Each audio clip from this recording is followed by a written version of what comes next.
Hello, everybody. Today we are going to review a show called The October Faction, which unfortunately wasn't my favorite, but I mean it had been on my Netflix list for quite some time, so I finally decided that going through this slowly and then going back to some movies after this show called The Mist that I'm gonna start watching right now, and hopefully I have it ready by hopefully I'm done it by Thursday. That's my hope anyway.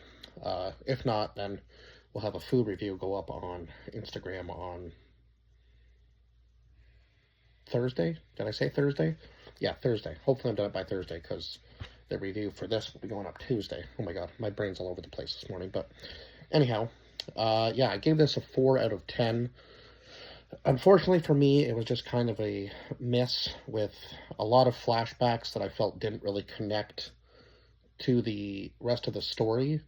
Um, I don't know, I just felt like a lot of unnecessary flashbacks because we already knew about this Presidio by, I guess, really the third episode was really kind of the turning point for this show. Yeah, we just kind of get thrown right into it, and with this guy's father dying, and we don't really know much about them or what they do. And then they run into these creatures. We're not sure what they are in the very first episode, and then we find out that they're vampires, but they're supposed to be monster hunters. So I was kind of confused at the very beginning of the show. It seemed like they were just hunting vamps, as they called them. So I was a little weirded out by that. Again, apparently these vamps can travel in the daytime.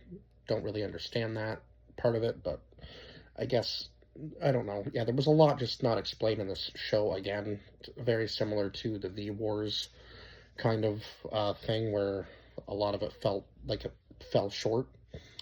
Then we had warlocks in the second half of the show, and this war starting with the vamps, and that was all a huge mess. They had to go back and explain the story of that and why it connected with this Presidio and why it connected with the people that were after the vamps and the warlocks, and it was just a huge mess.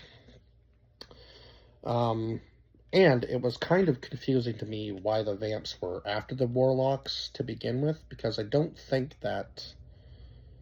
really think the warlocks and the vamps really had anything against one another. So it was kind of confusing to me. It almost seemed like they should be teaming up against the humans and Presidio, and that's not the way it ended. But anyway, I guess it is what it is. Yeah, there was just a lot of missing plot points I found in this show, but we'll go over the cast list. So, Tamara Taylor played Dolores Allen, and J.C. Mackenzie played Fred Allen, who were the two main agents in this show that worked for Presidio, and they never really asked any questions while they served for Presidio all this time, since they were like teenagers essentially. Their dad just kind of, or I guess it was really Fred's dad that threw him into Presidio, and then of course uh, because Dolores was in love with him, obviously she followed Fred wherever he went, kind of thing, and they ended up working together for their entire lives. And of course, obviously there was uh, some tension in their relationship, as we find out through the show, because uh, Fred was cheating on Dolores, and I'm sure she was doing probably some things of her own that she regretted, but I don't think they ever showed her cheating in the show. So I was kind of shocked that that was what they showed, and some of the stuff that they did felt a little unnecessary. Like, I don't know, it just felt like it didn't really need to be in the show. Um, there were certain things that I didn't agree with in the show, but that's not really. I don't know. It's kind of hard. Like, it felt like they were trying to push like racism into the show a little bit, which felt weird for this show. I don't really know why they felt the need to add that.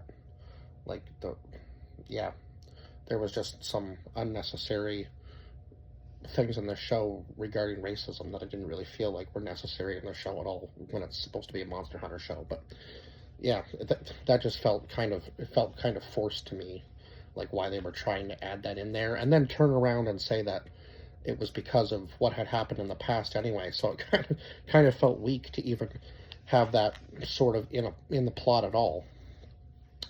So then we have Aurora Dawson Hunt as Viv Allen, and apparently she played the Presidio AI voice as well. Gabriel Darksu as Jeff Allen. Uh, Maxim Roy as Alice Harlow, who ended up being oh my god, Viv and Jeff's real mother, as we find out, because I guess her kids were stolen from her by Presidio, and we find out that Fred and Dolores had been keeping them, I guess, sedated in a sense, because they were warlocks as well. So they had been keeping them sedated all of their life to kind of live a human life, thinking that that was the best way to keep them safe. And of course, then of course, Viv and why can I never think of his name? Jeff find out what their parents do, and obviously resent them for it. And then, kind of as the show goes on, it starts out with Viv having this little seance circle and summoning her, or I guess contacting her mother, essentially, so that she can come and find her kids. And all she wants to do is bring back Harlow to what it was. So she uses her powers at a certain point in the show to bring back all the people that were killed by Presidio earlier on. And of course, Fred's dad had something to do with that, obviously.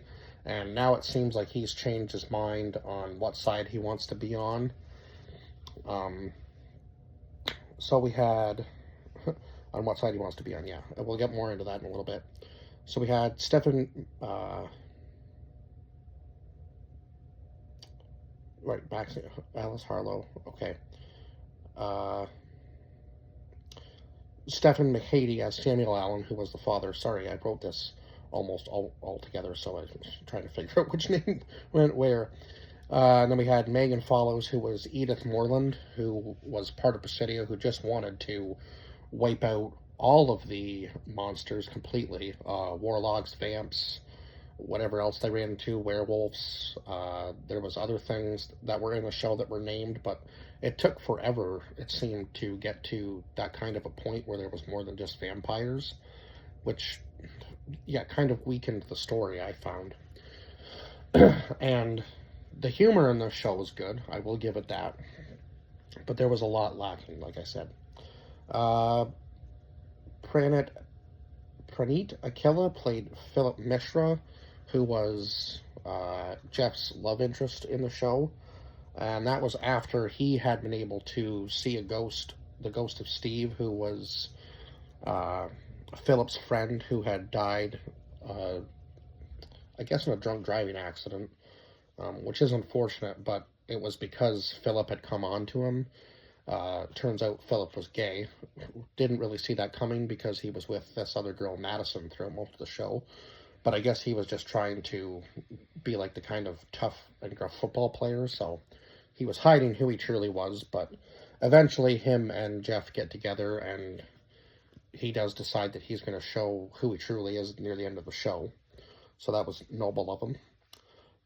Michelle Nolden played Hannah Mercer, who was, I guess, Fred's other love interest. That was the one. And then when he calls things off, she goes on like a warpath and kills the one agent that he was talking to inside Presidio and tries to get them shut down. Like, whatever happens to them after that point happens to them, kind of thing. And I was like, okay, all these people in Presidio are just absolutely nuts. Like, they don't care at all.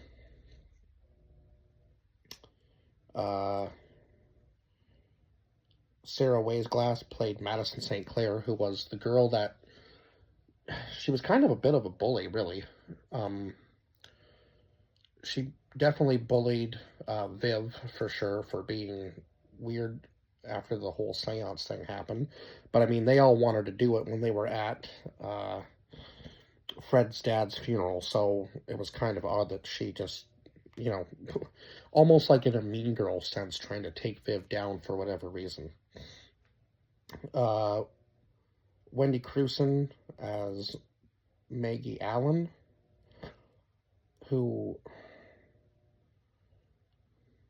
Yeah, Maggie was the girl that was friends with Viv, right? I do believe. Oh, no. Was it? No. Kathy was the one that was friends, played by Anne O'Driscoll. Kathy McDonald was the one that was friends with. So which one was Maggie again? Oh my god, I'm trying to remember now. Ah, Maggie. Oh, Maggie. Maggie was the mom. What am I thinking? Yeah, Maggie was the mom. My bad. Forgive me for that, for not remembering. Yeah, Maggie was the mother who really didn't seem like the greatest of characters. She had left the father after they had lost their other son. She was trying to say that he had gone crazy after that, but it seemed like he was actually maybe more the one on the right side of things at the end of the show, because the mother completely goes off the rails too and just decides that Presidio is the way to go. And of course, she's offered a spot on the board after Fred denies it. Essentially, he denied it. He didn't actually come out and say that he was denying it, but he definitely knew that he couldn't take it because it would keep Viv and Jeff safe if he didn't take it, right? At this point, I'm not sure if anything's going to keep them safe, really, because now it seems the Vamps have teamed up with the humans to try to take down the Warlocks near the end of the show, or at the end of the show, and I'm like, oh my god, what's going to happen now? Because, yeah, who knows? Who knows? There's a lot of stuff that could have happened if they had decided to go for a second season of the show, and maybe the show would have been a better rating for me after the second season. I'm not sure, but we had Nicola Correa Demoot, who played Gina Fernandez, who was the... Was she the sheriff of the town? I think so. I think she was. I think she was the sheriff anyway. And she had known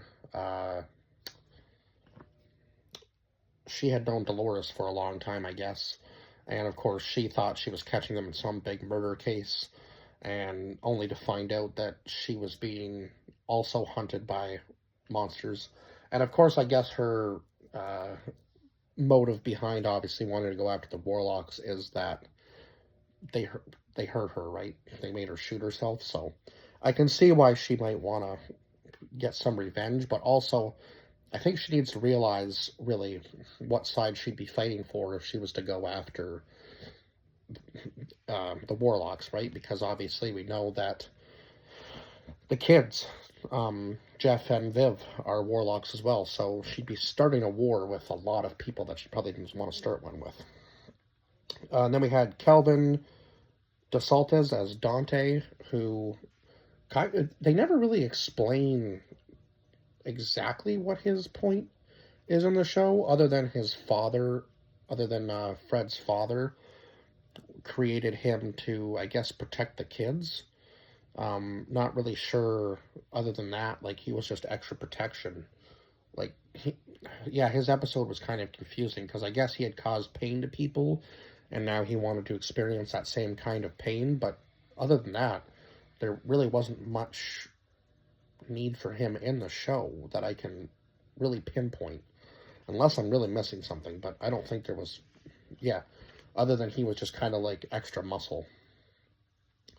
And then we had Day a Day as Moshe, who was the kind of like a military, he seemed like military personnel, but he was also a vamp, so I'm not sure how deep this stuff really went. They kind of missed explaining a lot, I think, which is unfortunate, but yeah, I would say the second half of the show kind of picked up a little bit, but it still didn't do enough for me to be like, wow, the show's like really off the wall fantastic, and that's why, unfortunately, it only gets a 4 out of 10, and I don't think I would sit through it again, just because, there was definitely some missed plot points in this show, and some stuff that really felt like it didn't connect together. It almost felt like there were so many stories happening at once, and they just didn't mesh, for me anyway, I found.